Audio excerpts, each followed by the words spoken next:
Vous écoutez Chef, le premier podcast qui vous fait découvrir l'histoire personnelle, la vie des plus grands noms de la gastronomie française.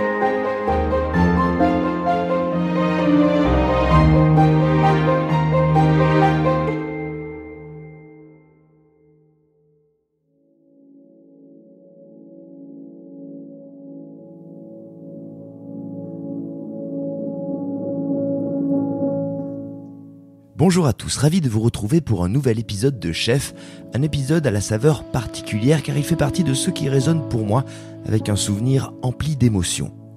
Cela faisait un moment que sur la liste de mes désirs d'escapade figurait l'auberge sauvage. Je l'avais vu récompensé par le fooding et sur le papier, tout ici me faisait envie. L'endroit, avant toute chose, une grande maison au cœur d'un village normand à quelques pas du Mont-Saint-Michel. C'est là que le chef Thomas Benady s'est installé avec sa famille, là-bas donc où je me suis rendu pour les rencontrer. Il y a des lieux comme celui-là, des gens comme ça qui portent en eux le genre de je ne sais quoi qui me cueille dans l'instant.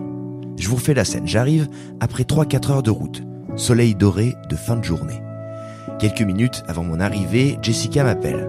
« Vous arrivez à quelle heure ? Car je dois partir chercher notre fille, me dit-elle. » « Eh ben j'arrive dans quelques minutes. » « Ah, bon. » C'est Thomas qui va vous accueillir alors. Ce n'était pas leur plan, et je sens dans cette petite contrariété que plusieurs choses se jouent là. Évidemment son envie de m'accueillir personnellement, mais sûrement aussi l'habitude qu'ils doivent avoir de se répartir les rôles. Clairement, l'accueil, c'est elle, et je découvrirai ensuite en salle, c'est elle. Elle fait le lien, elle parle pour le chef à celles et ceux qui arrivent ici. À cet instant, j'ai pensé que si l'auberge se dit sauvage, peut-être que le type l'était aussi un peu. C'est donc Thomas qui est sorti de sa cuisine à mon arrivée. Look soigné, coiffé, tatoué, lunettes et petite moustache, il avance vers moi franchement et la discussion s'entame sur un ton que je connais bien.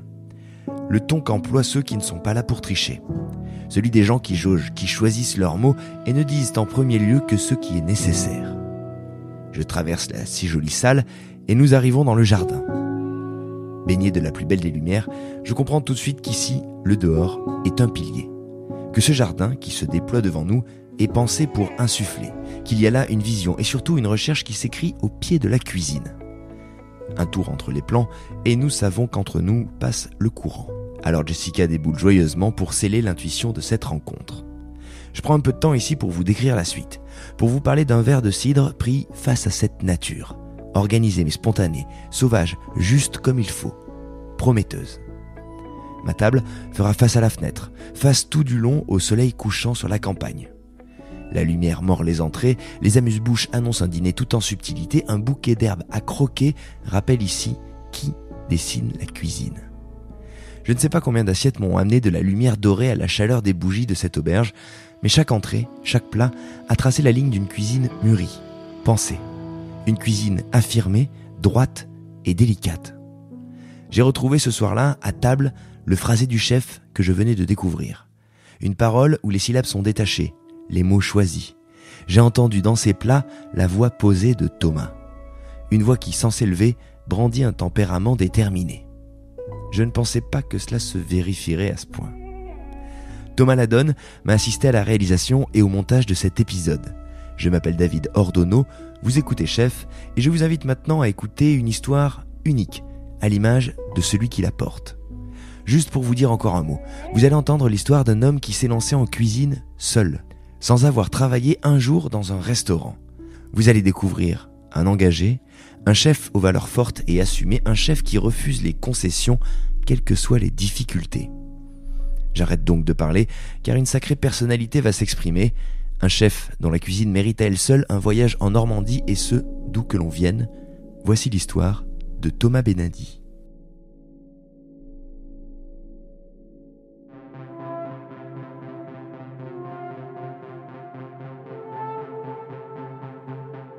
Je suis né à Boulogne-Billancourt, banlieue parisienne chic.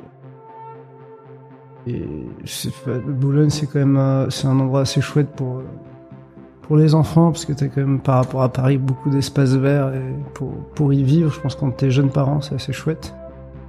J'ai plutôt de bons souvenirs sur mon enfance, sur les parties de foot avec mes cousins, les entraînements, les trucs. Enfin, c'était un cadre quand même assez privilégié, quoi. J'ai fait beaucoup de sport quand j'étais jeune. J'étais obsédé par ça. Enfin, je faisais beaucoup de foot. J'en ai fait en club, j'en faisais quand j'étais pas en club, j'en faisais avec mon cousin. Enfin, c'était une obsession. Mon père qui était libraire juste à côté de là où je suis né. C'est un petit village quoi, là où on vivait, c'était les petits commerçants, on connaissait tous les commerçants. C'était une chouette enfance. Mon grand-père était poète et écrivain du coup. Il animait des revues littéraires à la radio à Tunis, donc en Afrique du Nord.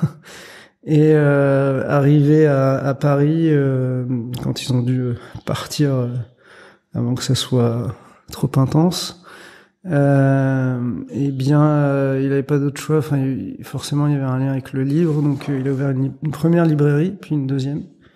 Ça, c'est vrai que c'est le paradis pour les enfants. On se posait à un endroit de la librairie en particulier, et soit on lisait des livres, des BD, enfin, on a accès à tout, quoi. Ouais. On le disait pas trop aux clients qui venaient acheter derrière les... On avait un peu lu tous les livres et c'était un moment, enfin c'était un endroit aussi de rencontre parce que on pouvait y croiser nos cousins, je parle de mes cousins en particulier parce qu'on vivait quasiment en autarcie avec eux. C'était ouvert très tôt le matin, fermé à 20h, donc ouais. On avait un créneau horaire assez large pour pouvoir y aller, quoi. C'est un lieu de vie. Ouais, oui, bien sûr.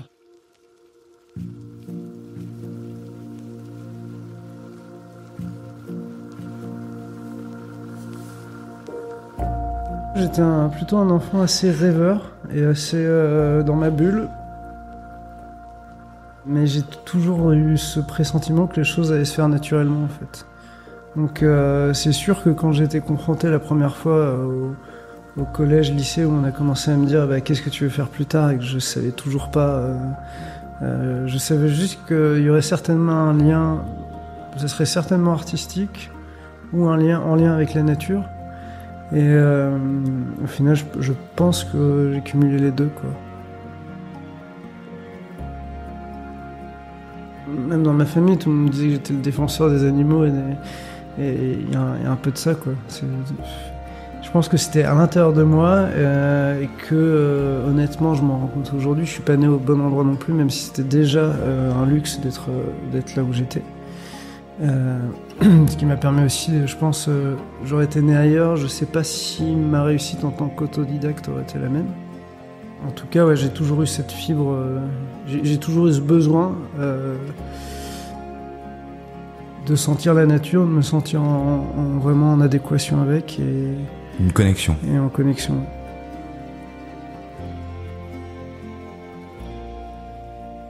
Quand tu réfléchis comme ça à la constellation familiale, est-ce que tu penses à des gens qui auraient pu porter ça aussi en eux et qui te l'auraient peut-être transmis sans le dire, sans le déclarer forcément ? Mes grands-parents, c'est évident. Ils sont nés à Tunis et ils ont beaucoup souffert de leur arrivée à Paris. Enfin, mon grand-père, dès qu'il est arrivé, a eu pour la première fois des dépressions. Il s'est retrouvé dans un petit appartement où il n'y avait pas de fenêtre, je crois. Enfin, genre, il n'y avait pas de carreaux. Avec sa mère, les enfants. Enfin, je pense qu'il y a eu un truc comme ça où je sens que je suis imprégné de quelque chose. Il y a une rupture dans le rapport à l'environnement, quoi. Ouais. Bam, d'un coup, trouver la ville.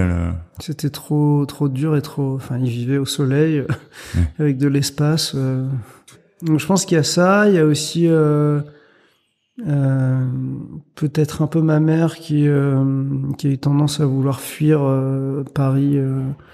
Enfin, je pense que Paris, ça lui convenait pas. Après, voilà, je pense que au-delà de ça, on a beau avoir des racines, je pense qu'il y a des choses qui se font à l'intérieur de soi et qu'on n'arrive pas à expliquer, quoi. Et moi, c'était un espèce de lien fusionnel, quoi, que enfin, c'est un peu bizarre et peut-être banal de dire ça, mais il y a une énergie que je ressens en fait quand je suis dans la nature, quoi.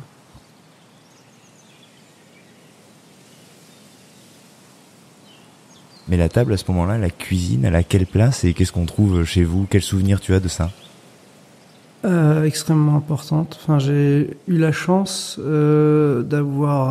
Alors, il y a plusieurs personnes dans ma famille, mais Mais déjà ma tante, ma grand-mère en particulier était une cuisinière exceptionnelle. Je pense qu'il aurait fallu avoir une statue d'elle, je sais pas où, mais elle cuisinait, cuisine d'Afrique du Nord, donc qui est parfois un manque de finesse. Et elle, c'était extrêmement élégant. Enfin, tout ce qu'elle faisait, c'était extrêmement élégant. Tout était, elle était pas cuisinière, enfin, elle était pas chef ni quoi que ce soit. Elle avait pas son resto, mais chaque chose était fait de manière réfléchie, que ça parte du produit jusqu'à la façon dont on les cuit, ne pas mélanger les différents légumes dans les mêmes bouillons. Enfin, c'était assez incroyable. Quand on se parle de ces influences d'Afrique du Nord, de cuisine, quels sont les plats, quand tu parles des préparations, de la séparation des ingrédients, c'est quoi les plats qui te reviennent en mémoire? Typiquement, alors ça paraît banal, le couscous, ma grand-mère, elle mettait 3 jours pour le faire, quoi. Ça se faisait pas en une journée, on fait vite cuire la semoule. La semoule, elle mettait 2 jours à la faire. Tout était fait, enfin, elle faisait tout maison, des boulettes au cardon, enfin, des trucs, genre, que tu trouves quasiment plus dans les couscous maintenant. Ouais. Alors que c'était le couscous traditionnel, quoi, tunisien, et en plus avec des super produits, quoi. J'ai une famille aussi, j'étais bercé dans le bio, enfin, tout le monde mangeait du bio. Avant que le bio n'existe? Avant que ça soit à la mode, du coup, c'était très très très cher. Enfin, pour moi, c'est vraiment une chance, quoi, d'avoir vécu dans cette espèce de bulle. Il y a un plat donc qui s'appelait la praïla, qui était avec une sorte de ragoût d'épinards limite brûlé, mais qui est genre, enfin, c'est dingue que les gens ne connaissent pas. Enfin, je n'ai jamais entendu parler de ce plat. C'est un plat qui est incroyable, quoi. C'est peut-être même meilleur que le couscous, quoi. C'est un confit d'épinards qui est cuit longuement. Il y a des fèves dedans, des grosses fèves. Il y a une saucisse qu'elle faisait à côté avec tous les restes du veau, genre la rate, le machin, de la menthe dedans. C'était incroyable comme plat, quoi. Et ma tante, enfin, j'étais quand même dans un espèce de berceau où tous les gens étaient passionnés par le fait de cuisiner. Même mon oncle avait une pizzeria, ma tante cuisinait extrêmement bien, ma mère aussi. Et mon père, j'ai eu la chance qu'il était passionné par la gastronomie. Donc j'ai fait peut-être tous les restos à l'époque, parce qu'il y avait pas encore le fooding ou ce genre de guide. On avait fait tous les restos du guide Lebé, je pense. Donc ça m'a permis de mettre un pied dedans en me forgeant un répertoire et en tout cas une connaissance à travers ce que je mangeais, quoi. Qu'est-ce qui anime ton père à faire ça? Qu'est-ce qui fait qu'à un moment il te prend, parce que moi, tu vois, c'est typiquement un truc auquel je pense en ce moment à faire avec ma fille, et je me demande justement ce qui anime ton père, et toi, comment tu vis ces moments-là, quel souvenir t'en as? Ce qui anime mon père, c'est que je pense qu'il pouvait pas nous faire garder ces soirs-là. Non, je plaisante. Non, bon, venez. Non, je pense que il a essayé aussi d'attiser notre curiosité sur les plaisirs de la table. Et mon père a une autre qualité, c'est que du coup, il a ouvert un club d'œnologie. Il est passionné de vin. Et j'ai eu cette chance-là. Du coup, le vin a fait partie aussi très tôt, parce que mon père me donnait du vin à partir de 3 ans, je crois. Non, c'est faux. Non, le vin, voilà, ça a toujours été une passion aussi. Enfin, autant que la cuisine, quoi.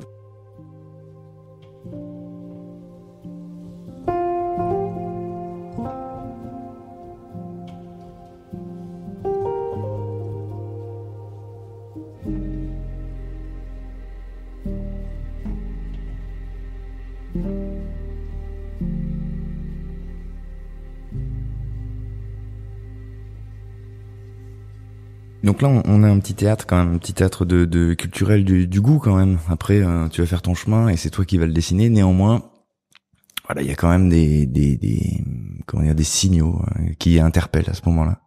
Comment tu te projettes? C'est quoi la suite de l'histoire? Parce que ok, l'enfance, le collège, bon, ça va se faire, on est confiant, mais il faut quand même commencer à réfléchir à sa voie. Qu'est-ce que tu la dessines comment à ce moment-là? J'étais pas un bon élève, pas du tout même. Ça rendait assez triste, je pense, surtout mon père. qui lui a voulu faire l'inverse de ce qu'il a fait, c'est-à-dire que lui, ses parents l'ont pas du tout poussé. Dès qu'il dès qu'il était un petit peu malade, sa mère disait non, tu vas pas à l'école, je te fais un petit jaune d'œuf avec du sucre. Il était plutôt cajolé qu'autre chose. Et lui a voulu faire le contraire et il nous a poussé. Enfin, il voulait absolument qu'on fasse des études, donc c'était le goulag, quoi. Sans vouloir l'attrister ou quoi que ce soit, mais on pouvait pas tuer. À part le sport qui me faisait un échappatoire, parce que j'ai fait beaucoup de sport, beaucoup de foot, comme je te disais. Plus jeune, le week-end c'était fait pour travailler, quoi. Il fallait qu'on travaille, qu'on révise et tout. Et autant dire que je crois que j'ai pas ouvert beaucoup de livres. C'est pas, faut surtout pas que mes enfants entendent ça, mais j'avais une sorte de voix qui, je sais pas, ça peut paraître un peu mystique, mais j'avais un truc dans ma tête qui résonnait en permanence. Où je me disais non, c'est pas ça que tu vas faire. Enfin, faut que tu trouves un sens à ce que tu fais. Et là, pour l'instant, t'en trouves pas, donc ça sert à rien de faire des efforts, quoi. C'est assez tranché comme façon de voir les choses, d'autant plus que mon père me mettait énormément la pression pour justement faire le contraire. C'est quoi la technique pour quand ton père te met la pression pour donner le change tout en ne foutant rien? Faire semblant. Ouais, c'est ça. C'est un truc que je sais pas faire dans la vraie vie, c'était la vraie vie, mais en tout cas avec lui je faisais semblant, oui, parce que je pense qu'il va l'entendre et il va découvrir une belle facette de ma personnalité, mais ouais, c'est pas un truc. Autant j'étais plus passionné par des profs qui me passionnaient, qui racontaient les choses, comme une prof d'histoire géo qui était incroyable et qui racontait l'histoire avec énormément de passion et de justesse, parce qu'au final les élèves sortaient de son cours en ayant appris les leçons sans avoir lu, en fait. Ça me passionnait plus que de me dire je me penche sur un livre, le cul sur la chaise. Ouais. Donc ouais, après je pense que j'étais peut-être un enfant un peu à part et qu'un système scolaire différent m'aurait plus convenu, mais bon, après ça c'est à l'époque il n'y avait pas trop le choix, quoi. Je pense. Bon, à un moment il faut quand même répondre à cette question, quoi. Qu'est-ce qu'on va faire de lui, et toi qu'est-ce que tu vas faire de toi? Tu dois te la poser. Alors, c'est simple. Après, est-ce que t'as vu cette fameuse conseillère d'orientation et son... J'ai eu même une prof de maths ça m'a marqué pour le coup. Je sais pas pourquoi, parce que pour moi ça a pas c'est pas un jugement de valeur sur les voies comment dire, de BTS ou de... Mais j'avais eu une convocation avec mes parents et ma prof de maths elle a dit bon, je pense que là il va falloir qu'il aille vers une formation plus rapide, et ça m'avait déplu, non pas que ce genre de formation m'aurait dérangé, mais plus dans le fait que je me suis rendu compte que les profs étaient pas forcément là pour ton bien-être et savoir pour te guider dans la vie, mais plus pour voilà, ce qui les importait, c'était les bons élèves et point barre, quoi. Elle a dit clairement à mes parents, voilà, il est pas fait pour les études, il faut qu'il fasse quelque chose de simple, parce qu'il est simple, quoi. C'est ce que j'ai entendu, moi. Finalement, je suis allé jusqu'au bac je l'ai loupé à plusieurs reprises. Et oui. Et je l'ai eu en candidat libre. Je crois que c'était un peu ma destinée, c'est de me retrouver seul et faire les choses comme j'avais envie, quoi. Et c'est peut-être pas forcément intelligent, mais en tout cas, j'y suis arrivé comme ça. Après le bac, je savais pas du tout quoi faire. J'ai suivi mon cousin qui était 3 ans plus grand que moi, mais plus âgé que moi. J'ai fait de l'éco-gestion à Tolbiac, c'était pas la Sorbonne, mais bref, et j'ai fait ok, c'est pas mon monde, quoi, c'est pas pour moi. Je me suis retrouvé paumé dans un truc où en fait les gens me ressemblaient pas. Donc j'ai arrêté au bout de quelques mois. J'ai fait une formation pour devenir kiné. Et au final, j'ai pas eu mon diplôme, j'ai eu un diplôme de podologue, et puis un jour j'étais en plein soin, et je me suis dit ok, c'est fini, c'est bon, j'arrête.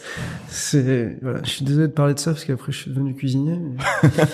Ah, mais chacun a son chemin, tu vois, voilà. Ça depuis voilà. En sentant les pieds, je me suis dit non, j'arrête. Et du coup, il a fallu que je trouve quelque chose à faire de ma vie. Donc, dans le désespoir, mon père m'a pris à la librairie avec lui. Et là, c'est pareil. Au bout d'un an, je me suis dit, non, tu vas pas faire ça de ta vie. Répondre aux gens qui avec les mêmes le même quotidien. Ah bah dis donc, vous êtes bien le fils de votre père, vous, non, il peut pas vous renier. Bon, j'en ai un peu marre de ça aussi. Et au final, la passion pour les produits aussi, qui était peut-être plus développée que chez mon père. Il avait la passion des bonnes tables et tout, mais moi j'ai vraiment développé une énorme passion pour les produits. La cuisine, à ce moment-là, tu parles des produits, là, cette passion, elle se nourrit de quoi? Elle se nourrit comment? C'est quoi ton rapport à la table? Est-ce qu'il a un petit peu changé à ce stade-là de ton existence?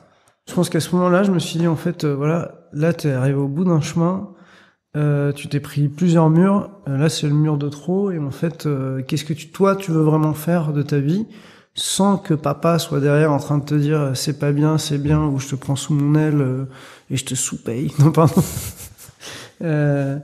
Et je me suis dit, non, ça y est, il faut que j'ai toujours j'ai toujours été un garçon assez lunaire, assez pas timoré, mais un peu dans sa bulle. Un peu taiseux, quoi, un peu dans ma bulle. Mais j'ai toujours eu énormément de caractère au final, parce que quand j'ai une idée en tête, je la lâche pas, quoi. Et comment on opère la charnière, du coup? Comment on passe derrière la caisse de la librairie à l'expérience suivante? Je sais pas, je cuisinais énormément chez moi depuis très très jeune. J'ai cuisiné, même si ma mère voulait pas trop que je cuisine, donc voilà, c'était dans mes temps libres quand il y avait personne, je cuisinais. J'avais encore une fois la passion des produits de façon très très poussée.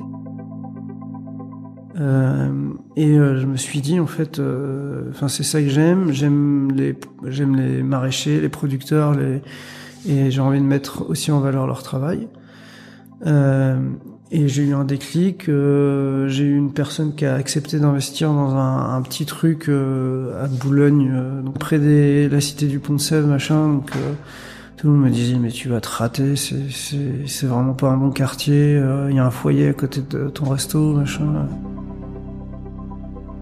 Et moi en fait j'avais fait appel à des agences pour acheter un tout petit truc. Et il y a rien qui me plaisait. En fait je suis allé au culot, j'ai appelé le mec. Et du coup, moi, je me suis retrouvé à l'appeler, à négocier, alors que j'étais encore balbutiant, quoi, au niveau des négociations, ça devait pas être dingue. Et puis, on a acheté ce truc-là, donc avec mon ex-associé, dans un quartier très populaire de Boulogne, voire pas, peut-être pas adapté à la clientèle que j'avais, mais heureusement pour nous, on a une bonne étoile, le quartier a totalement changé et c'est devenu un quartier limite bobo de Boulogne, quoi.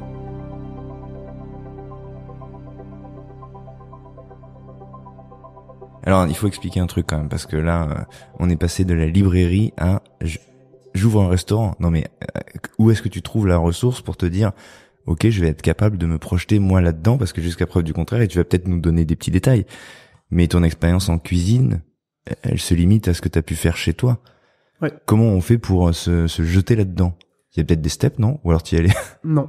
Alors le truc c'est que je le déconseillerais à tout le monde, mais en fait j'étais un peu je sais pas si j'étais soit un guerrier, soit quelqu'un de complètement crédule, je sais pas trop, mais je me suis dit en fait c'est ça que je veux faire, et je pense avoir vraiment bien réfléchi à mon truc, quoi. Je me suis dit, on est à Boulogne. Je suis désolé de le dire, il y avait rien à l'époque, rien. Et du coup, c'est parti de là.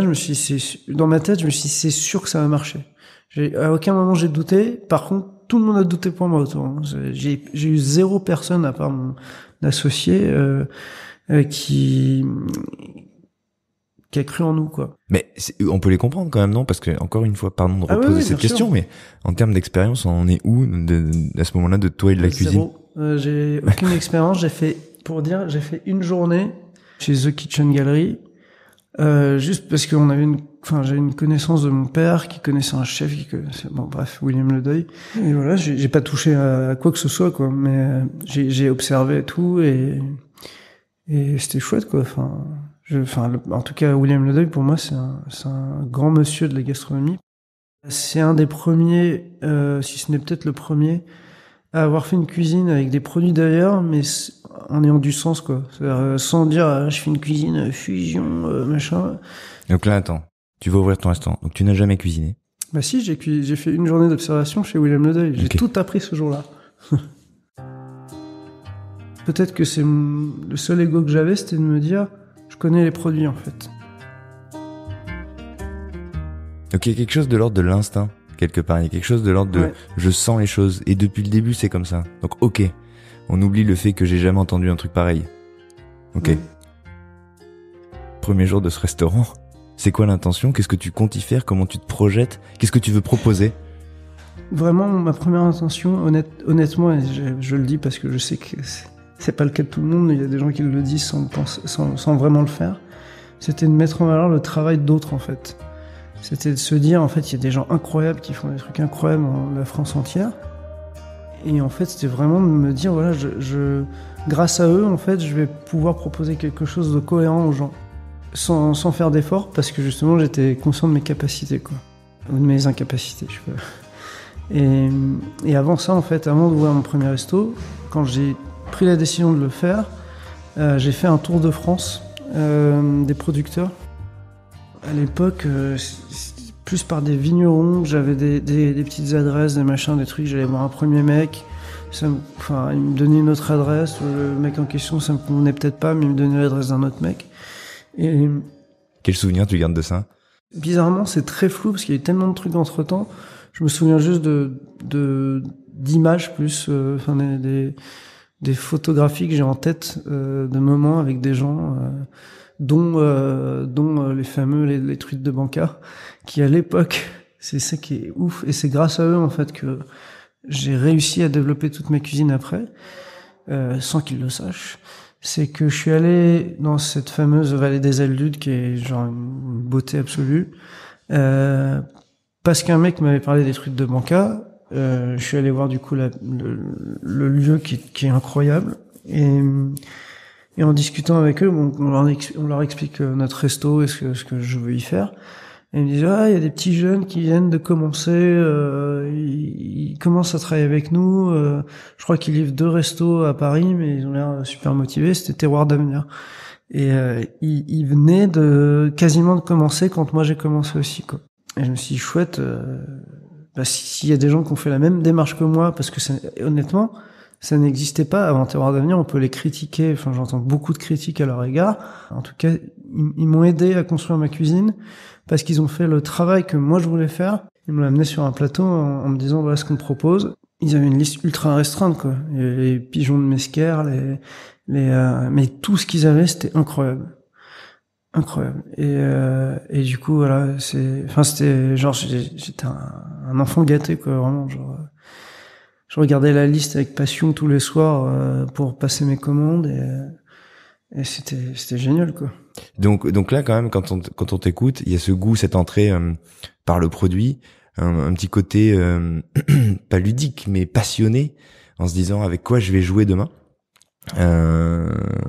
Mais on n'est peut-être pas là pour parler de gestes encore, mais ta cuisine, tu l'envisages comment? Tu la dessines comment? Parce que quand on est autodidacte, même si on aime ça, même si on est passionné, qu'on se retrouve avec une liste de produits qu'on connaît pas forcément, ou qu'on n'a pas encore manipulé, ou qu'on sait pas traiter, enfin comment on se débrouille, quoi. Tu vois, pour découper, pour assaisonner, pour détailler, pour lever les choses. Enfin, j'ai vraiment réfléchi à chaque geste que j'avais en cuisine en me disant t'as pas le droit de massacrer ce produit, t'as pas le droit de... Alors je l'ai certainement fait des fois, même souvent au début à mon avis. Mais j'ai l'intention, en tout cas de départ, c'était toujours de respecter le produit. Et au fur et à mesure, en fait, j'étais tellement passionné que bon, j'ai une librairie à la maison, quoi. Je suis rempli de livres et tout.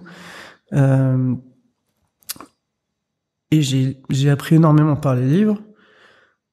Et les choses se sont faites de façon instinctive par rapport à mes goûts, en me disant, non, à tel endroit, j'ai mangé le poisson cuit comme ça me convenait pas, pour moi, faut le cuire un peu moins, et je sais pas, les choses se sont faites de façon très instinctive. Et ton rapport au public, parce qu'on en a pas encore parlé, la grande chose de la restauration, c'est qu'à un moment, t'ouvres ta porte et il y a des gens, c'est pas le frère, la sœur, le père, c'est un inconnu qui arrive. Comment ça se passe? Comment tu l'appréhendes et comment tu le vis dans les premiers temps? C'est très très difficile. Je crois que j'ai décalé l'ouverture du restaurant, je tous les jours, je décalais d'un jour pendant une semaine ou un truc comme ça, quoi. J'avais peur de pas être prêt. Je pense que c'était plus la peur que le fait de pas être prêt, mais j'avais peur, quoi. Les premiers clients qui ont passé la porte, je me suis dit, wow, est-ce que ça va marcher, machin. Et il s'avère que j'ai eu la grande chance. Je sais pas si j'ai ouvert au bon moment, au bon endroit, mais on a eu du monde dès le début et ça a pas désempli jusqu'à ce que je parte, quoi. Qu'est-ce que tu proposes au début aux gens? Est-ce que tu te souviens des premières assiettes qui arrivent sur table? Ah, c'était ultra simple. Mais après, c'était l'idée, quand je disais que j'ai cuisiné intelligemment, c'est que mes capacités, je les ai améliorées de façon très douce et très progressive, quoi. Donc je me suis dit, bon, j'en sais rien. Bon, le poisson, j'ai appris rapidement parce que j'avais envie d'apprendre. Les cuissons, ce genre de choses, j'y suis allé progressivement en faisant des choses simples puis en complexifiant au fur et à mesure. Mais au début, c'était extrêmement simple.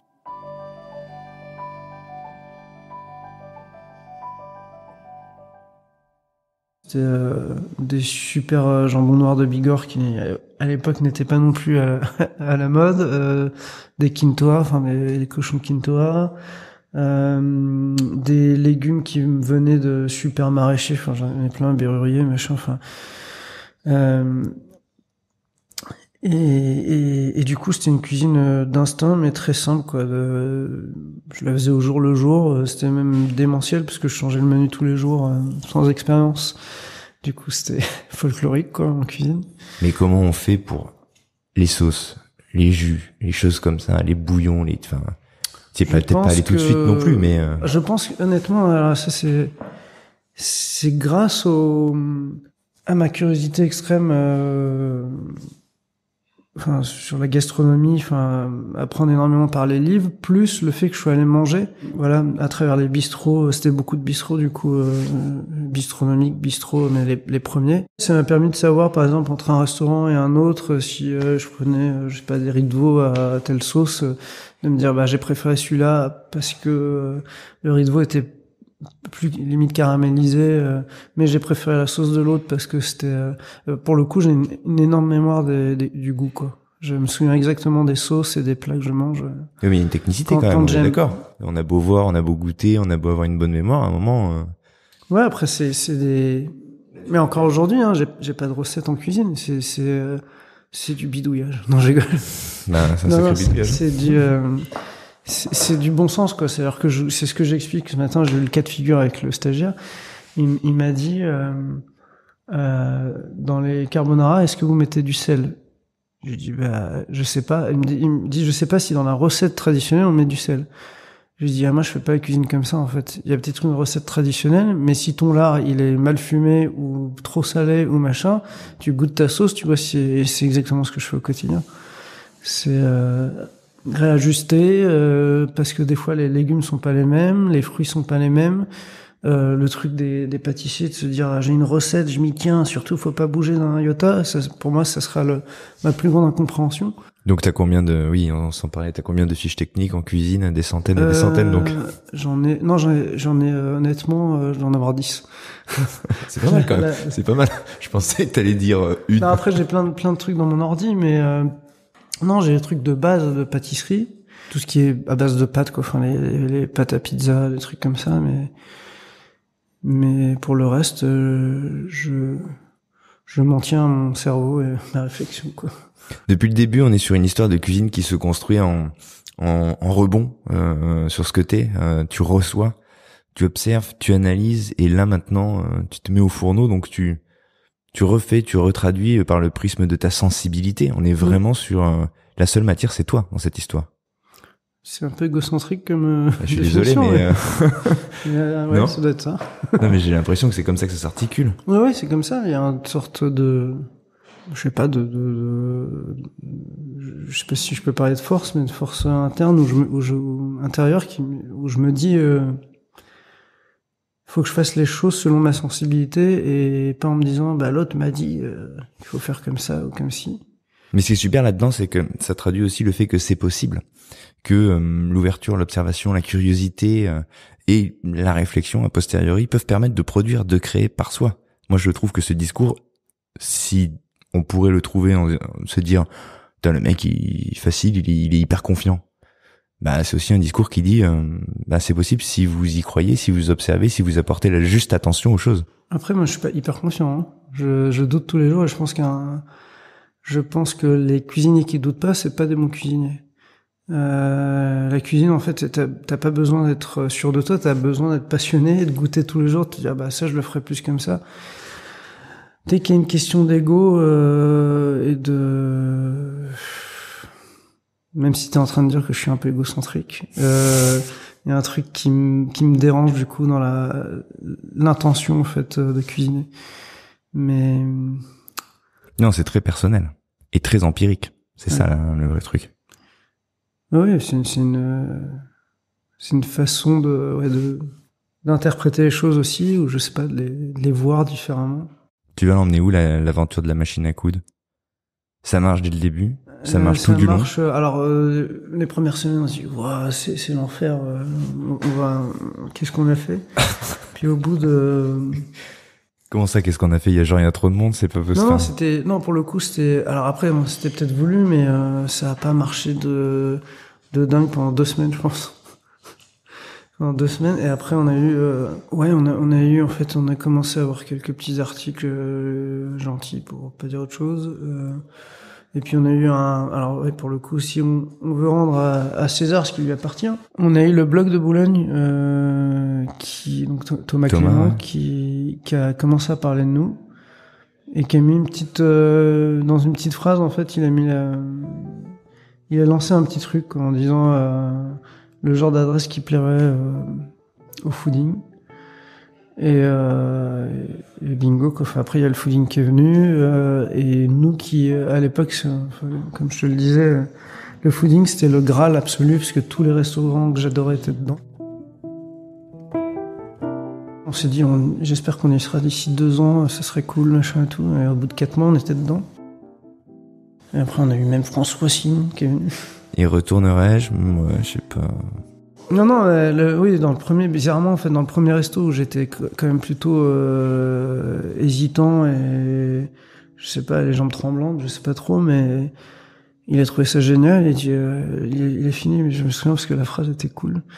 Il a dit, à l'Ouest, il y a pas que des caniches, il y a pas que des crottes de chien, il y a aussi la machine à coudre. Et non, c'était chouette, quoi. Ça nous a ramené du monde, je pense aussi. Et ouais, ça a pas désempli après, quoi.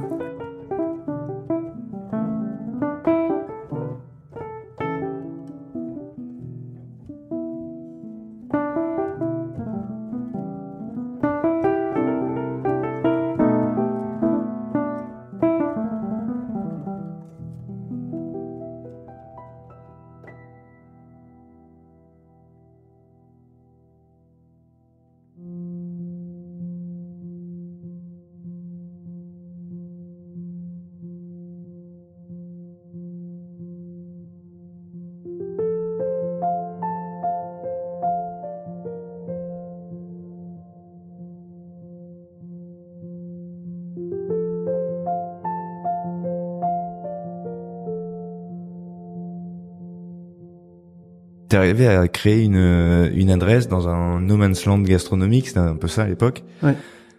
En partant de rien, si ce n'est de sa conviction d'avoir l'envie de faire et de bien faire. C'est ça. C'est pas mal. Et puis après, on avait aussi le choix des vins qui était très poussé. Et même à l'époque à Boulogne, on s'est dit, voilà ce qu'on a envie de donner aux gens. Leur offrir. On connaissait. Alors, parlons de comment il s'appelle, Pudlowski.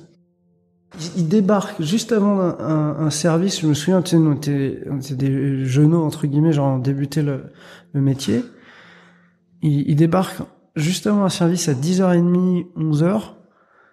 Et il me dit ouais, bonjour, je viens pour un article pour, je sais plus si c'était l'Express ou je sais plus où il a travaillé. Et Il me dit, voilà, parlez-nous de votre cuisine et tout. Je suis désolé, il y a le service qui commence, machin. Il me dit, ouais, mais alors, c'est soit dans l'article, à l'époque, on s'est dit, bon, il faut quand même se faire connaître, donc on va faire un petit effort rapide. Il a regardé les vins, il a fait, ok, qui vous fait la carte des vins, là? Je dit, ben, on l'a fait nous-mêmes. Il dit, non, alors, je reconnais, je vois les agents qui font ça et tout. Je dis, ah non, vous pouvez me poser n'importe quelle question, on connaît tous les cépages, les régions, l'endroit où c'est, on connaissait chaque vigneron un par un, on est allé les voir un par un. Et bref, tout ça en fait, mais c'est anecdotique, mais c'est le genre d'expérience qui me fait comprendre qui je suis aussi et pourquoi je le fais.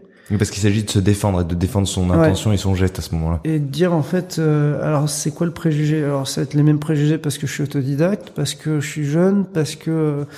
Cette anecdote, elle est pas inintéressante parce que tu te retrouves à devoir défendre ton intention, ton projet, et c'est ce genre de moment un petit peu marquant où tu te dis, ok, où est-ce que je me situe? Comment je dois traduire mon intention? C'est pas rien en fait à ce moment-là, de se défendre en fait, pas au sens où on est attaqué, mais de se justifier. Il y a eu 2-3 marqueurs comme ça. Il y a eu lui en particulier.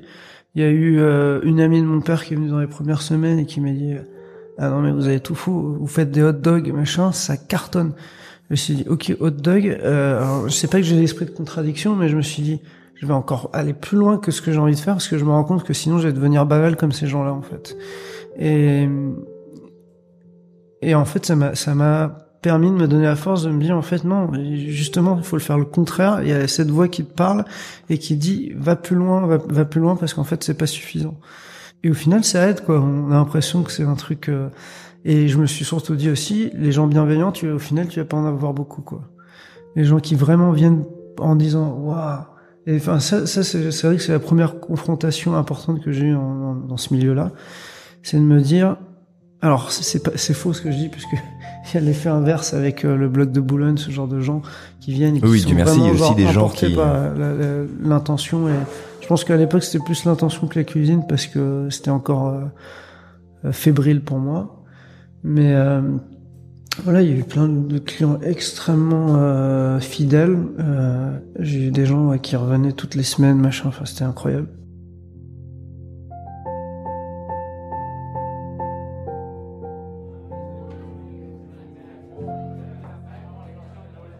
Du coup, j'ai eu cette chance-là de me dire qu'en fait, à Boulogne, en fait, c'est exactement l'idée que j'avais du restaurant. C'était quelque chose d'assez vivant, en tout cas au départ, d'assez vivant, où on entendait de la cuisine la salle, où on entendait les verres. Enfin voilà, les gens rigolaient et tout. C'était assez chouette, quoi.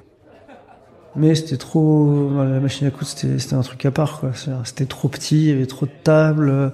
Ma cuisine, c'était un espèce, en fait, les clients étaient un peu des cobayes, quoi. C'est-à-dire que, ils venaient et puis, plus je me sentais à l'aise, plus je faisais des choses un peu déroutantes, beaucoup plus que ce que je fais aujourd'hui. Et plus je me disais, mais c'est bizarre, ça plaît au final. Ça passe. Ouais, ça passe, les gens aiment bien, tu vois, mettre du boudin noir en dessert, ça passe. Un soir, j'ai une table de 10 et j'ai fait un dessert à l'aubergine que je trouvais trop bon. Mais vraiment trop bon. Je me souviens plus exactement, mais il y avait une purée d'aubergine fumée, mais sucrée. Je sais plus, mais il y avait une glace, je suppose, au foin ou un truc comme ça. Et enfin, je me souviens plus de la complexité du dessert, mais on met une table et sur la table, il y a 5 personnes qui détestent le dessert. Et 5 autres qui me disent c'est le meilleur dessert qu'on ait jamais mangé. Et il y a un truc qui s'est passé à ce moment-là, quoi. Je me suis dit en fait c'est ça qu'il faut faire en fait. Faut pas plaire à tout le monde, faut plaire. Vaut mieux plaire extrêmement à des gens que de plaire à tout le monde de façon assez neutre. On se parle de cuisine d'auteur en fait, tout simplement là. Ouais. On se parle d'une singularité. Je pense que je savais avant d'ouvrir mon restaurant que ce que je voulais faire, c'était des menus de dégustation et que je voulais exprimer quelque chose par rapport à mon ressenti. Bref, c'est pas très égocentrique encore une fois, mais non, c'est une démarche faire perso. Passer quelque chose aux gens. Et puis c'est venu, voilà, progressivement par différents faits comme ça, qu'on fait que je me suis dit, en fait, ça me construit, en fait. Elle se dessine comment, elle se façonne comment? Parce que ça va durer quelques années, cette histoire de Boulogne à la machine à coudre. Comment tu vois, comment tu décrirais l'évolution de ta cuisine sur ce temps-là? Elle évolue, enfin, je sais dès le début, enfin, je l'ai dit, mais je sais dès le début ce que je veux faire. Les associations, ce genre de choses n'ont pas trop changé. Il y a eu un perfectionnement dans les cuissons et tout, mais dans ma tête, je savais que c'était pas assez non plus. En tout cas, pour ce que je voulais faire. Et pour arriver au menu déguste que je voulais faire à l'époque, il fallait que ça soit plus précis, parce que la facilité à l'époque était de se dire, comme ça arrive chez d'autres, c'est de se dire, comme je suis pas encore techniquement nickel, je mets plein de choses dans l'assiette, quoi. Et donc il y avait pour moi trop de condiments. Il y avait un condiment, une sauce, une purée, un truc, un légume cuit, machin. C'était déjà très végétal, mais il y avait une sorte de facilité en se disant, au moins dans l'eau, ça va leur plaire. Il y a un truc qui va leur plaire. Et c'est bien d'avoir la franchise de dire ça, parce que c'est très rare de l'entendre. Or, c'est un procédé, conscient ou inconscient, qui est très répandu. Non, après voilà, j'en étais conscient et je savais qu'il fallait que je fasse ça pour que ça plaise aussi. Donc du coup, il y a une proposition qui est peut-être un petit peu, peut-être pas inversée à ce point, mais au degré de technicité. Et plus ta technicité va augmenter, plus tu vas réduire, épurer, trouver la ligne. Parce que dès le début, je me dis, si tu fais simple, il faut que ça soit nickel. C'est plus difficile. Et du coup, tu peux pas te permettre de faire un truc à peu près. C'est à peu près bien. Non, ça passe beaucoup moins. Si t'as deux trucs dans l'assiette. De faire un truc très épuré, et c'est à peu près bien, que de faire un truc moyen, mais avec de quoi manger dans l'assiette, quoi, en gros. Ouais. Donc c'est venu vraiment progressivement, et j'ai su analyser mes capacités assez facilement et me dire, là tu peux faire ça, tu peux commencer à faire ça. J'étais en binôme avec moi-même. Comment ça se termine? Ça se termine pas très bonne entente avec l'ex-associé, et voilà, des faits où je me rends bien compte que je suis en train de me faire gentiment avoir. Et du coup voilà, ça se termine assez rapidement, au bout de 3 ans, un peu plus de 3 ans, ou 4 ans, je sais plus. Mais ouais. Et là, j'avoue que après cet épisode-là, j'erre un peu. Je sais que dans ma tête, c'est impossible de travailler pour quelqu'un d'autre, du fait que je sois autodidacte et que ma façon de travailler est très particulière, et que dans n'importe quelle cuisine à cette époque, si j'y arrivais et qu'on me disait ouais t'es chef, et que les gens voient la façon dont je travaille, ils se disent ah non mais tu t'en vas, c'est pas possible. J'ai l'impression, tu vois, des fois d'être un peintre fou, tu vois, dans son atelier, en train de sortir tous ses pots, ses machins, faire, ah, tiens, je vais mettre ça avec ça. Mais pour moi, il fallait absolument passer par là pour épurer les choses par la suite, quoi.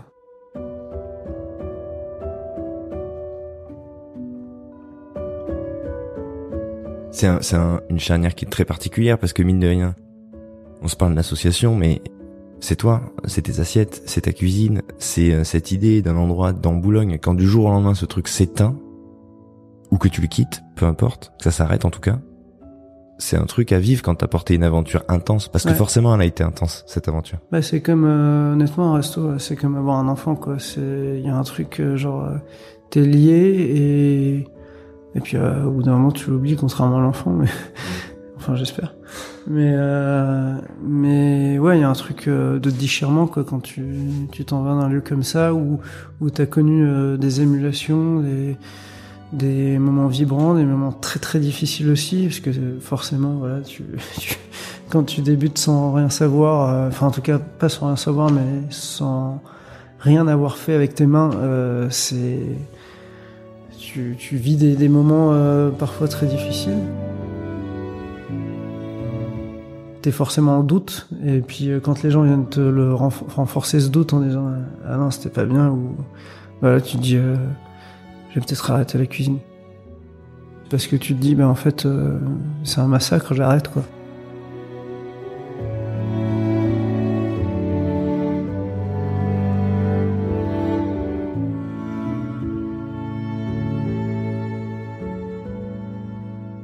Puis le lendemain, tu te lèves et bizarrement, tu recommences en disant ça a jamais existé. C'est très bizarre. Tu le gardes dans un coin de ta tête, mais tu... Ça repart. Ouais, ça repart. Non, mais c'est pas mal d'errer, hein, au final. Oui, bien sûr, mais ça produit des choses qui sont pas les mêmes que quand on est en création, dans une dynamique. L'errance, c'est se regarder soi, c'est se demander où on va. Avec soi-même et puis se faire peur aussi d'un certain côté. C'est-à-dire qu'est-ce que je vais faire de ma vie maintenant que je suis un pied dedans, que je sais que c'est ma passion absolue. Je le savais déjà un peu avant, mais j'ai pas d'argent. Qu'est-ce que je fais? Qui je vais voir? Et à l'époque, c'était moins difficile que aujourd'hui devant un resto. Mais voilà, j'avais pas de revenus et tout, donc il a fallu pendant, je sais peut-être 2-3 ans, j'ai tergiversé, j'ai aidé des amis qui demandaient à refaire une carte, j'ai fait une résidence de chef, j'ai fait plein de petits trucs, mais qui clairement me permettaient pas de vivre décemment, décemment, je suis pas à plaindre non plus, mais c'était pas suffisant et je ne voulais absolument pas prendre de poste quelque part. Même si j'ai eu quelques sollicitations, mais ça me plaisait pas et j'ai eu du coup une expérience dans le Vercors qui m'a fait aussi me rendre compte qu'en effet je suis pas fait pour travailler pour les autres, quoi.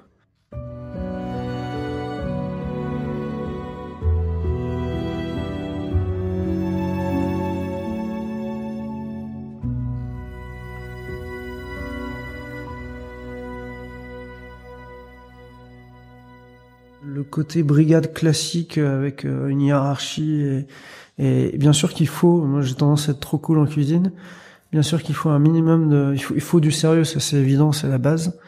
Il faut aussi, j'estime que la cuisine c'est un endroit où on est censé s'amuser aussi, on est censé mettre à profit les qualités des uns et des autres.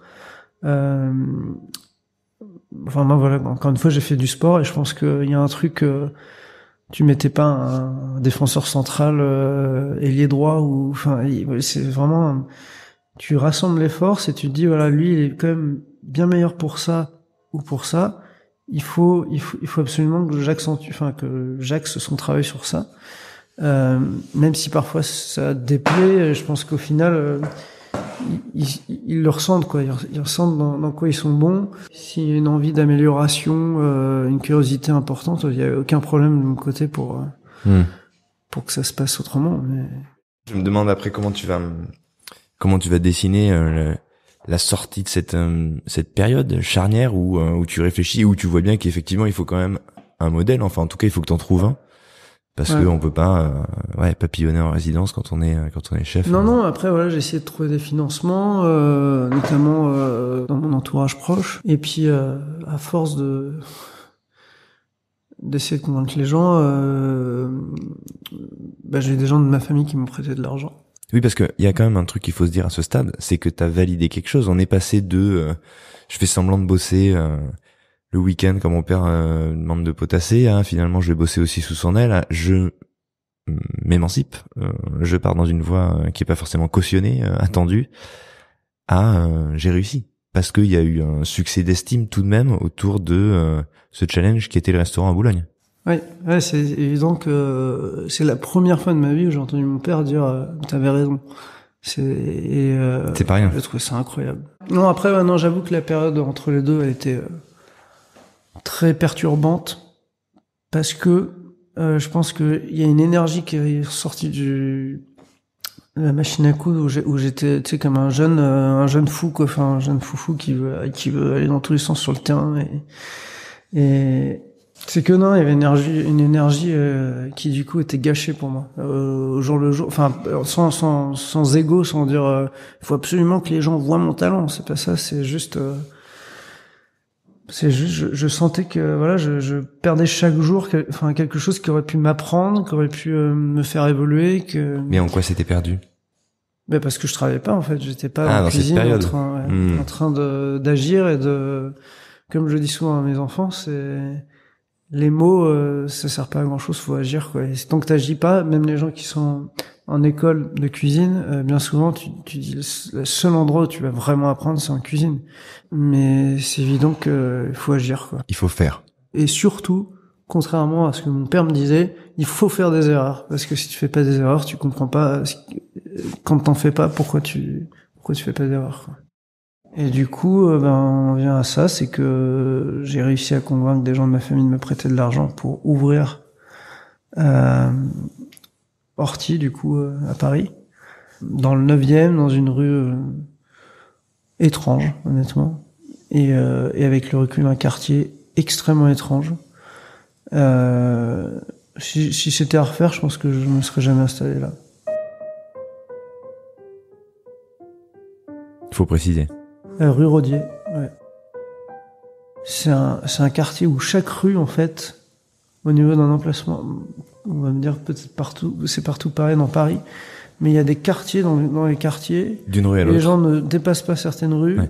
La rue où on était, c'était une rue minuscule où il y avait des bus qui passaient, des machins, c'était souvent le bazar, ça klaxonnait c'était un quartier dans le quartier, on était dans une rue genre petite machin. Le voisin d'en face, on pouvait pas se blairer, c'était une ambiance assez terne en fait. Même le restaurant que j'ai pris, je pense que j'ai un peu surévalué les émotions que j'ai eues, ou en tout cas les sensations quand je suis rentré dedans. Il était terne aussi, il y a un truc terne, je sais pas. Mais t'y vas quand même. Parce qu'à un moment, j'y vais quand même parce que je me dis je vais pas rester à rien faire, je vais ouais. pas me trouver des excuses et des machins. Mais en gros, voilà, j'avais pas trop de repères dans le quartier. Et ouais, c'est clair que c'est pas un quartier que j'aimais. Et puis l'autre fait qui est assez important, c'est de me rendre compte que au final j'étais seul. J'avais des associés qui étaient pas de la restauration, qui comprenaient les choses plutôt de travers, en n'ayant pas de soutien, très peu de soutien, si ce n'est un soutien financier permanent qui était très dérangeant pour moi. Parce qu'il n'était pas associé à un soutien de fond. Non, j'aurais préféré qu'on me soutienne en disant ouais c'est bien. C'est bien ce que tu fais. Même si j'ai pas besoin d'eux pour comment dire affirmer mes idées, mais au moins dire voilà on est derrière toi quoi.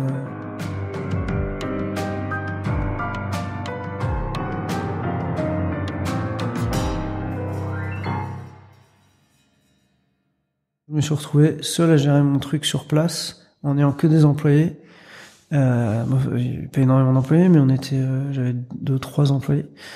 Mais moi j'étais en cuisine quoi. Donc en cuisine, je faisais confiance à tous les employés qui venaient, qui remplaçaient les uns et les autres, parce que comme dans tous les restos, ça change tous les 6, 9, 1 an, grand max.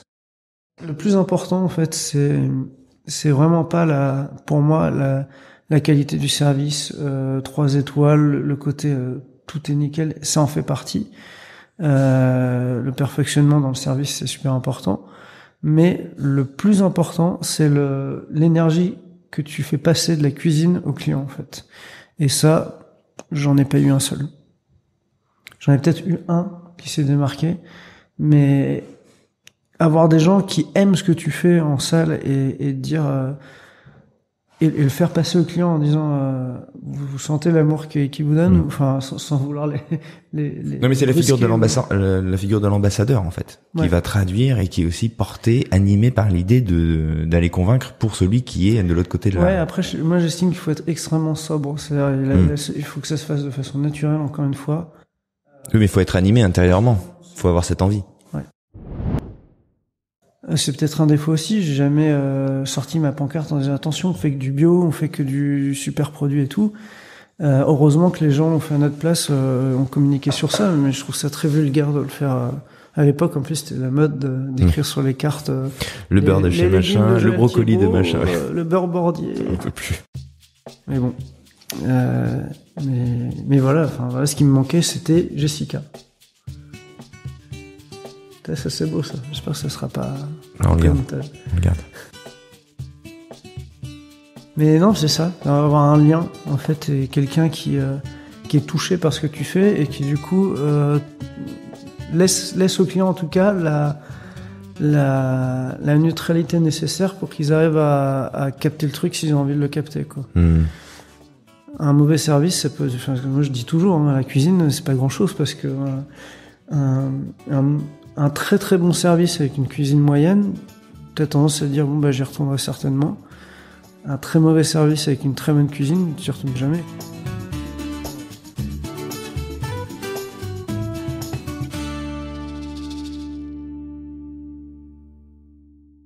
Comment se termine l'aventure Horty? Mal. Et pourquoi? Ouais, il était pas bien engagé. Mal, très mal à l'aise avec mes associés, enfin, pas en conflit parce que ça reste ma famille mais en incompréhension totale, mutuelle. Pas à l'aise parce que voilà, ils ont investi, ils ont pas retrouvé leur rond derrière. Après voilà, c'est le prix à payer quand on laisse malheureusement qu'on fait les choses à moitié et qu'on trouve une personne responsable qui se lève à pas d'heure, qui finit à pas d'heure, qui souvent dort. C'est à l'époque où on a eu notre première fille du coup, Jeanne, et des fois je dormais au resto parce qu'en fait il me restait 4 heures à dormir et voilà, c'était pas, et du coup ça s'est fini assez mal parce qu'on n'était pas en bonne posture et les gens n'y croyaient pas parce que j'ai plein de gens qui me disaient mais vous avez pas de problème à remplir, tout le monde parle de vous, vous avez des articles partout. Ah si, je peux vous montrer les réservations aussi, c'est vide tel jour. Et non, ça s'est fini, on a vendu au bon moment, juste avant le Covid, enfin quelques mois avant. La vente a été compliquée aussi, le mec a failli pas acheter, machin, enfin bref. La période Horty, c'est pas la meilleure que j'ai eu, quoi. C'était peut-être pas le meilleur nom. Non. Du coup, j'avais encore Horty, j'ai visité ici, en plein hiver, enfin, en mois de décembre, on a fêté Noël avec Jeanne, dans une maison qu'on avait louée pas très loin. En se disant, en partant du principe, j'avais toujours ce truc dans la tête de me dire j'ai besoin de la nature, j'ai besoin de m'en rapprocher, mais est-ce que c'est pas une idée? Est-ce que si t'es confronté à la dureté de certains endroits, tu vas pas te retrouver à douter et à te dire non, c'est pas ce qu'il te faut. Et aller les voir au mois de décembre, c'est la bonne. Voilà, on s'est dit il faut aller au pire moment. C'est une idée de Jessica, je crois. Il faut y aller au pire moment et voir si on se sent bien dans l'auberge. Et puis il se trouve qu'on s'est senti comme chez nous, quoi, avant même d'avoir acheté.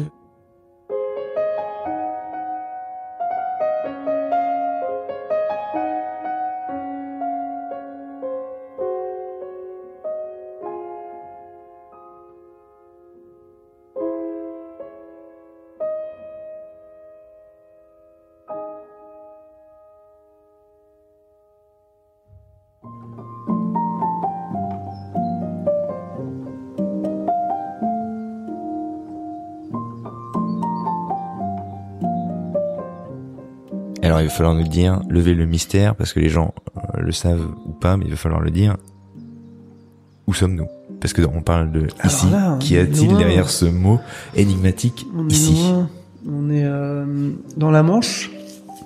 On est à 2 pas du Mont-Saint-Michel. On aperçoit le clocher des fois le soir, selon le vent. C'est-à-dire la pointe avec l'archange? Ouais. Chic.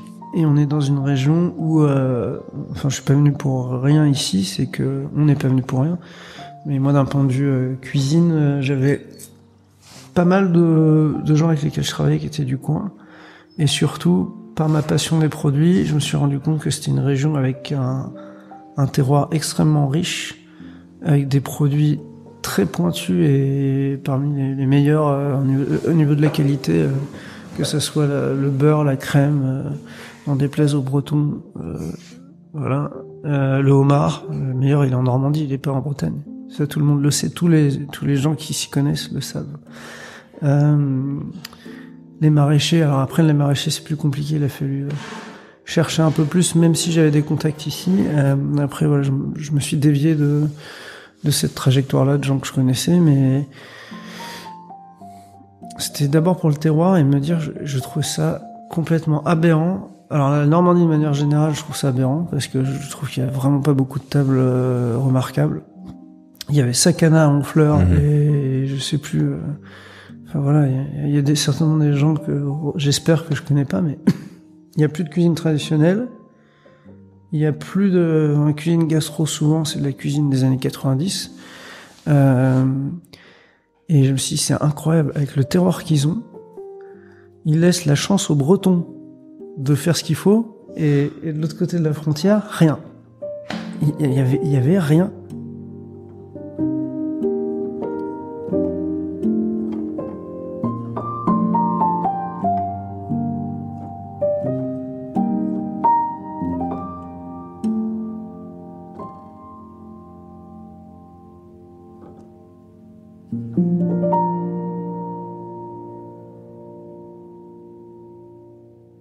Mais alors attends, parce que des terroirs en France riches, variés, il y en a d'autres.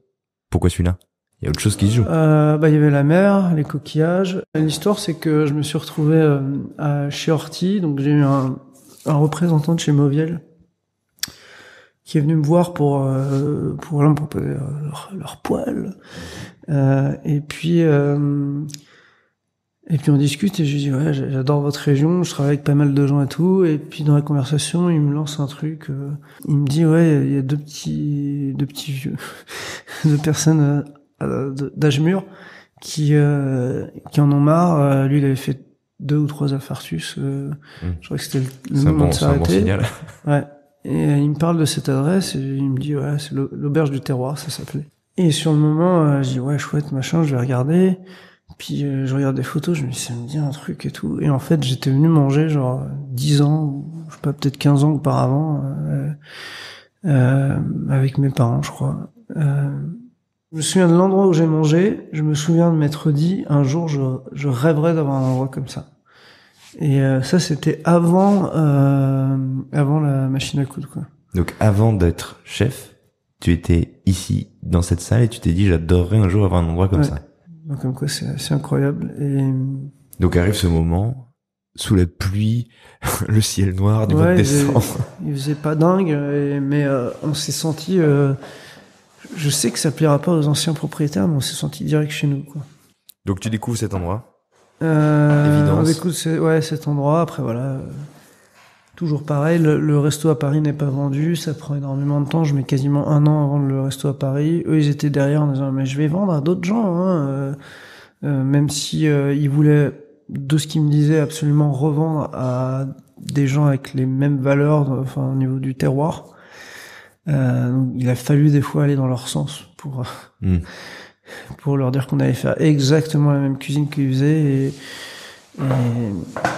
parce qu'ils nous disaient eux aussi ça ne va pas marcher. Ah non, si vous faites et même le représentant de chez Mauviel me disait si tu fais trop de petites portions, machin, ça plaît pas aux gens ici, il faut moins de 30 euros ou je sais pas quoi le menu. Je suis ok, bah non. Du coup, viendra, enfin, les gens qui ont vraiment envie de passer la porte de l'auberge viendront, mais je vais encore une fois, je vais pas m'adapter aux gens, en me disant, ils veulent du médiocre ou du pas cher, machin, ils vont en avoir, non. C'est pas comme ça que sinon j'arrête, quoi. Enfin, j'arriverai pas à continuer dans ces conditions-là, quoi. Donc après, voilà, on se retrouve on s'installe ici, on n'avait pas encore signé le compromis de vente. On signe le compromis de vente, on vit à Avranches, et puis il y a dans une toute petite maison, je sais pas, de 30 mètres carrés, sur 3 étages, avec Jessica qui était enceinte, du coup, de la deuxième, Élise, et on se retrouve dans cet endroit-là, il y a le Covid qui arrive, quoi. Et puis la signature définitive se fait en plein pic du Covid. On signe à distance et tout, et on obtient les clés. Il y a eu une sorte de soulagement, genre je sais pas, j'ai l'impression que toute la nature était en train de me happer, quoi. On s'est senti genre, malheureusement dans cette période qui était très compliquée, on s'est senti trop bien, quoi.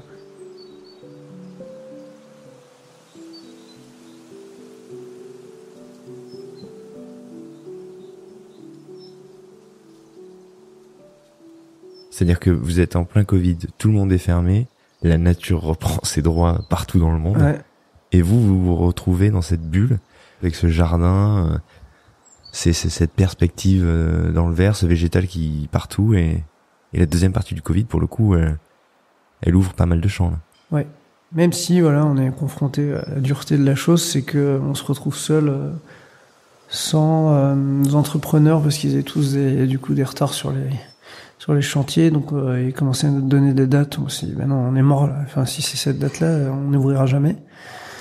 Puis on se retrouve aussi avec les anciens propriétaires qui n'avaient pas le droit de partir d'ici à cause du Covid. Ils pouvaient pas déménager. Donc c'était à l'époque où on n'avait pas le droit de se circuler. Donc c'est une période étrange, mais quand même on a une sorte de... On revivait quoi. Enfin, s'il y a un truc de régénérescence, je sais pas. On était dans le jardin, on n'avait pas besoin de plus quoi. Et avec du coup la deuxième qui est arrivée le lendemain de la remise des clés quoi. Donc ça a été chargé. Ouais. Et puis on a en plus entamé tous les travaux seul avec un ami qui a fait l'étape, qui a fait pas mal de trucs ici. Mais on a fait les deux bâtisses nous-mêmes quoi. Donc c'était long, très très long. Et on ouvre 9 mois après.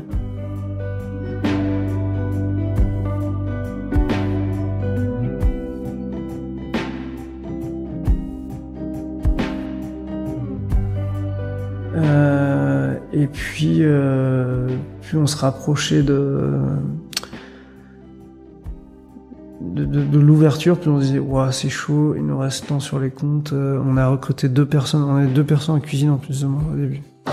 Et dont une personne qui était un des meilleurs cuisiniers que j'ai eu depuis que je fais de la cuisine, un japonais, Katsu. Et voilà, on se retrouve à avoir dit ok à deux personnes parce que j'arrivais pas à faire le choix sur mon second et je me dis ouais il faut quand même que je me prémunisse. J'ai toujours ouvert mes restos en étant sous-effectif et en me rendant compte que ceux qui marchent et ceux qui réussissent c'est ceux qui dès le début mettent le paquet. Malheureusement on n'a pas forcément les moyens quand on est dans une situation, mais on s'est dit je peux pas leur dire non c'est mort. Donc on a ouvert en prenant sur nous, en parlant pas trop de notre situation financière parce que déjà ils ont pas le savoir et puis ça aurait pu les faire fuir.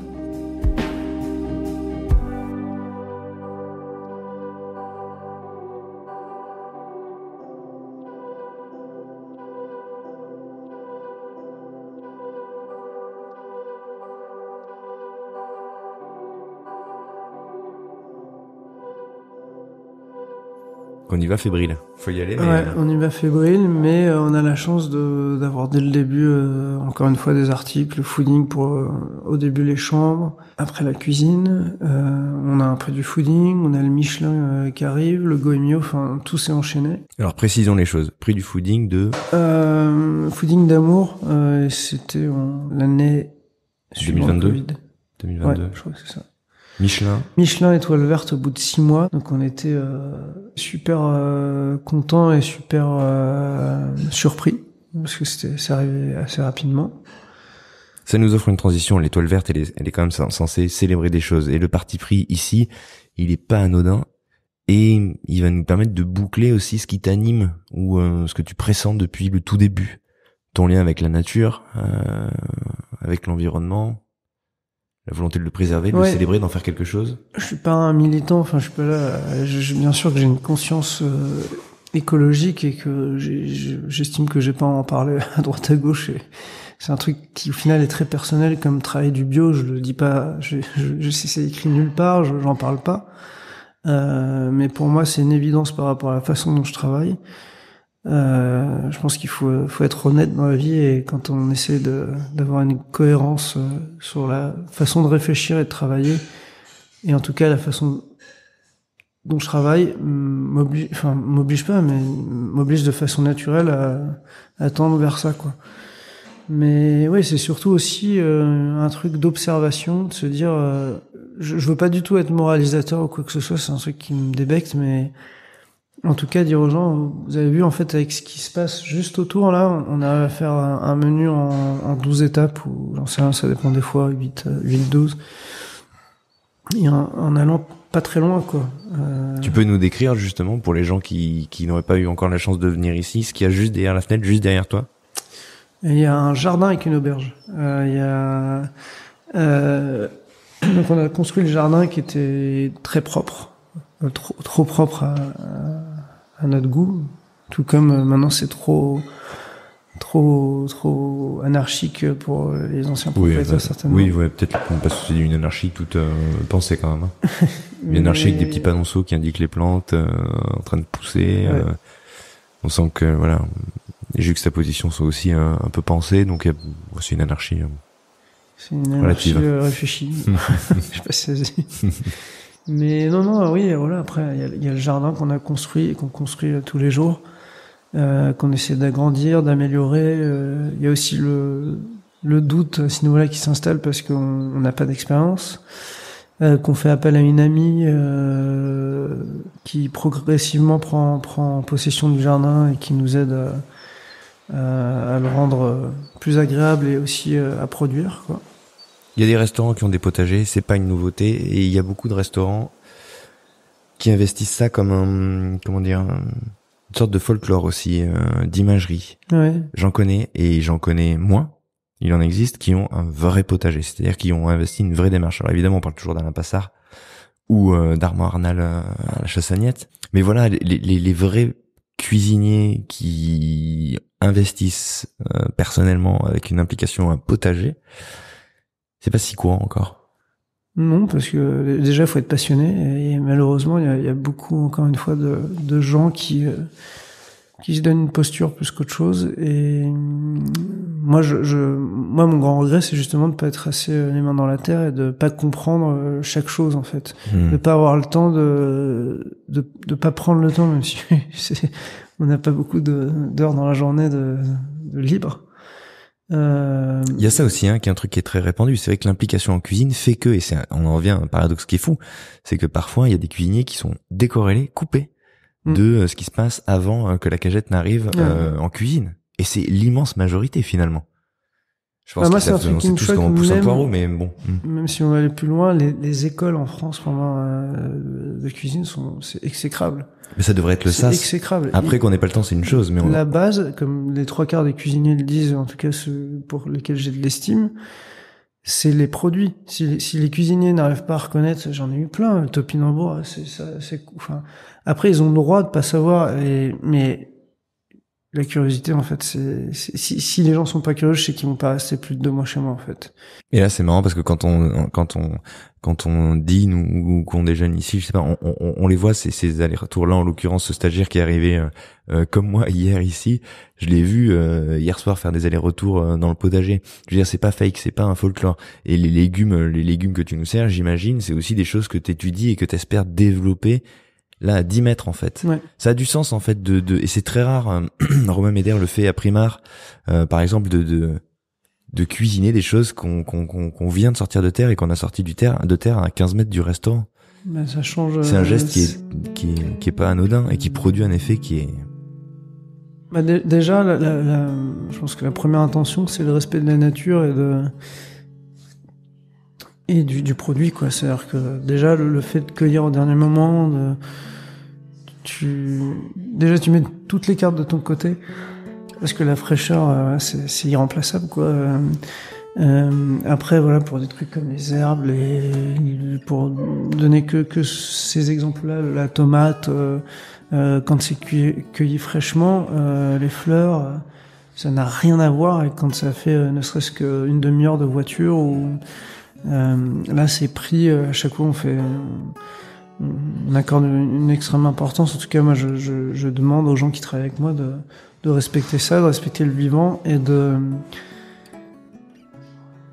même dans l'intention, quoi. C'est-à-dire que c'est pas seulement des mots, quoi. Faut vraiment que eux aussi observent, qu'ils se disent, voilà, je comprends pourquoi on fait ça, quoi. Si c'est juste faire ce que le chef a dit, ça m'intéresse pas non plus.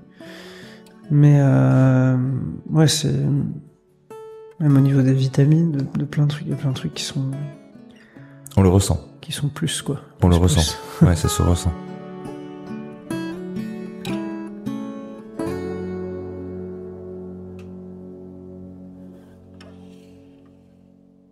C'est une cuisine de fête qui est très végétale. Comment elle se traduit?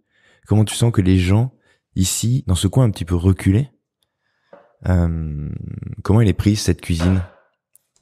Je voudrais pas dire qu'elle est radicale, mais il y a une singularité. Depuis le début, tu traduis une volonté d'asseoir une cuisine qui te ressemble, donc qui est forcément singulière, sans trop de concessions.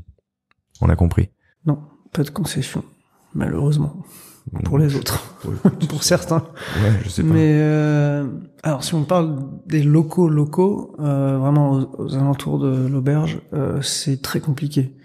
C'est une cuisine de Parisiens végétariens. Enfin, vraiment, nous, quand on est arrivé ici, c'est exactement ce qu'on nous a dit, mot pour mot, avec une sorte de bizutage avec des gens qui rentraient dans l'auberge sans que ça soit violent ni rien, mais où ils savaient déjà qu'on venait de Paris, alors que pour moi c'est pas une référence. Je suis pas forcément fier ou pas fier de venir de Paris, mais tout de suite on a été catalogué comme cuisine végétarienne pour les Parisiens, où tu sors avec la faim au ventre, voilà. Point barre. Et ça s'est arrêté là. Alors que notre intention de départ, moi je n'ai aucun préjugé sur les gens, c'était de se dire, on est conscient d'un truc, c'est qu'il n'y a pas de restaurant de ce style-là. En tout cas, dans la Manche, en Normandie, enfin, c'est cuisine végétale, c'est pas une terre qui est imprégnée par le végétal, quoi. Donc on s'est dit, voilà, la seule adaptation qu'on ait eue, c'est de se dire, on fait un menu très abordable le midi et un premier menu le soir, c'était à 45 €. En se disant, voilà, on va essayer de faire venir les locaux. Et en fait, alors, je dis ça, bien sûr qu'il y a des locaux qui viennent et qui reviennent, et voilà, mais malheureusement, on les compte sur les doigts d'une main. On remplit pas son resto, voilà. Ouais. C'est pas ça on s'attendait pas à ça, quoi. C'est sûr c'est peut-être un peu égocentrique, mais on a envie qu'il y ait de l'effervescence, qu'il y ait un engouement, que les gens soient fiers d'avoir un resto comme ça à côté de chez eux. Et je parle de ça, je parle également des gens qui gravitent autour de la gastronomie, c'est-à-dire les maraîchers, les machins. C'est très très compliqué. Pour moi, un maraîcher, j'ai eu l'occasion de le faire à maintes reprises, c'est quelqu'un qui fait partie du restaurant, sauf qu'on travaille pas au même endroit, mais on travaille en collaboration, on réfléchit parfois ensemble à améliorer les choses ou à produire pour nous certaines choses qu'ils vendront pas au marché parce que les gens manquent de curiosité. Du coup, les locaux, bon voilà, on a fait des menus assez pas très chers. Il y avait un menu à 33 le midi, parce qu'on était ouvert le midi à l'époque. On a lancé ce truc-là, menu à 33, 45, et puis on voyait bien que ça collait pas, quoi. Les gens sortaient, on disait, ah, dis donc, 33, il y avait pas une matière animale, en tout cas, il y a un tout petit morceau de je sais pas quoi. Alors que voilà, en termes de quantité, c'était suffisant. Je sais à peu près ce que je fais au niveau de ça, mais certes, il y a des fois des menus où tu peux te dire j'ai peut-être fait une erreur, mais bon, forcément j'en étais plus dans l'assiette, ce qui ne me ressemble pas du tout. Et voilà, j'ai dit à Jessica, on arrête le menu à 33, ça sert à rien. Et après les prix qu'on a ici, enfin je pense sont justes, c'est juste que ils ont pas été habitués, je vais le dire, et je vais fâcher les gens à des restaurants qui font attention à ce qu'ils font, en fait. Qui ont une démarche. Des restaurants qui se disent t'as des asperges, peu importe le prix, je les prends. L'idée c'est pas de, contrairement à beaucoup de restos, on va dire 99,9% à côté du Mont-Saint-Michel, sont là pour faire de l'argent et c'est tout, quoi. Ouais, bien sûr. Donc voilà, c'est ça.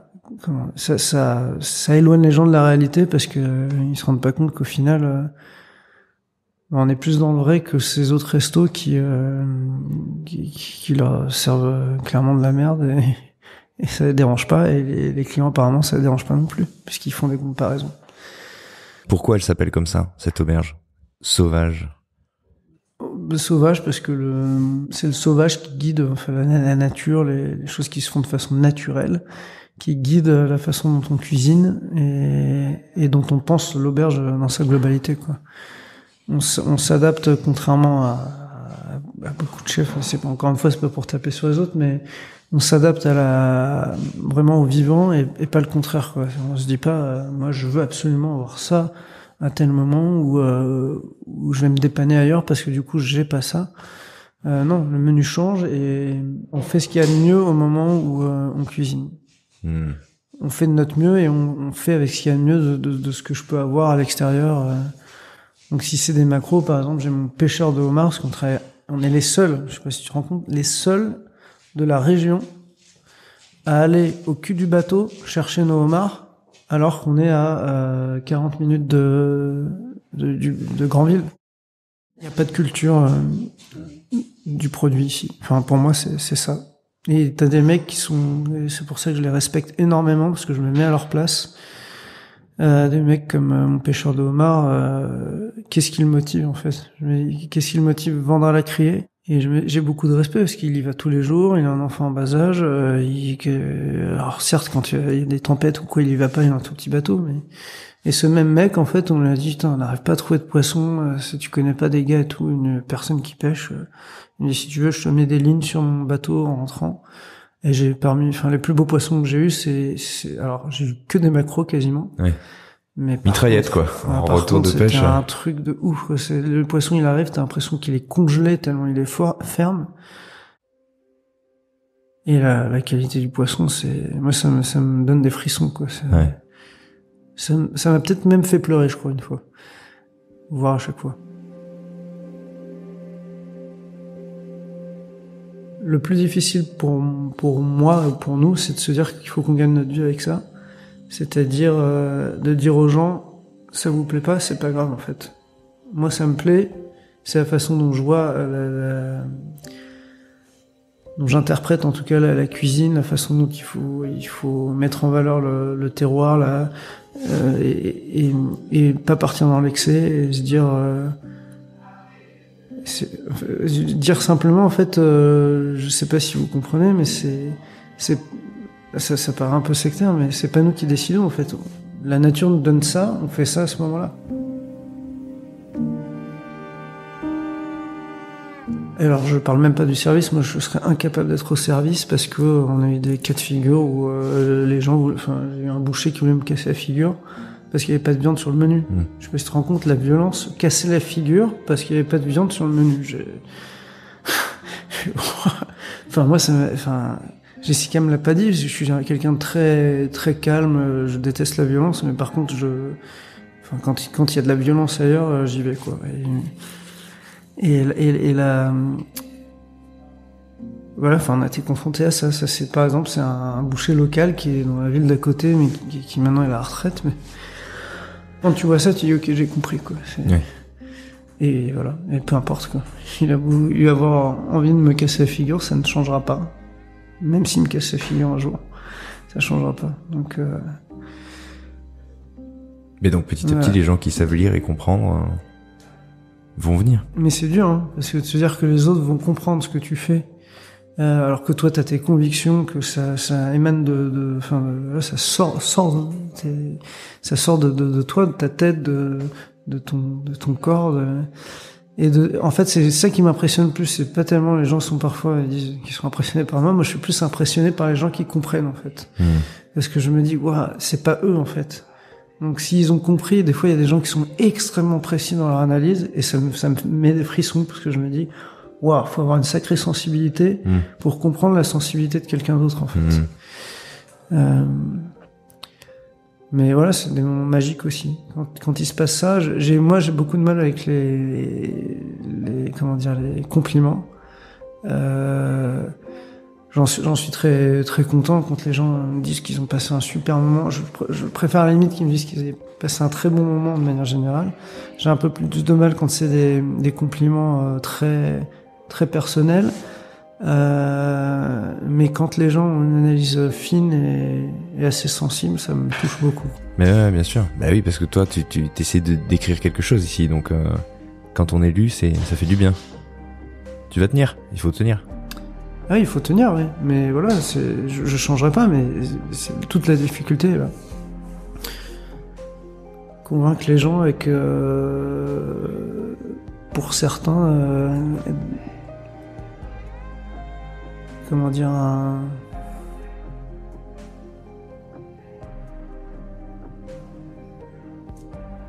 une proposition qui, à la base, ne leur convient pas, quoi. Alors, heureusement, la plupart des gens comprennent, sont sensibles à ce qu'on fait. On a énormément de bons retours, y compris de chefs, de machin, enfin. On a énormément ça, je suis très fier de ça. Pour le coup, je vais encore être un peu piquant, mais je suis très fier d'avoir énormément de vignerons qui viennent Je trouve que mon travail s'apparente plus à un vigneron qu'un un cuisinier. Ah oui. Enfin, c'est très bizarre, mais...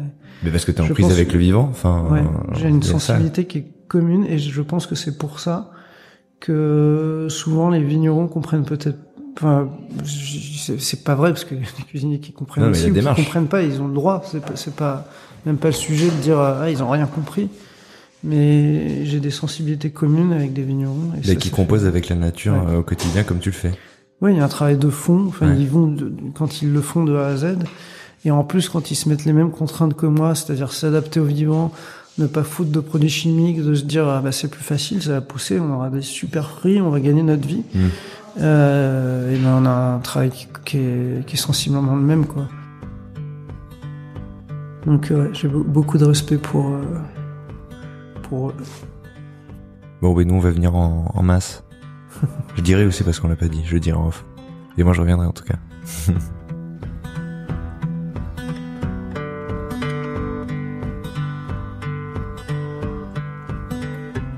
Je vous remercie d'avoir écouté cet échange jusqu'à son terme, car je voulais vraiment vous faire découvrir le regard et l'histoire du chef.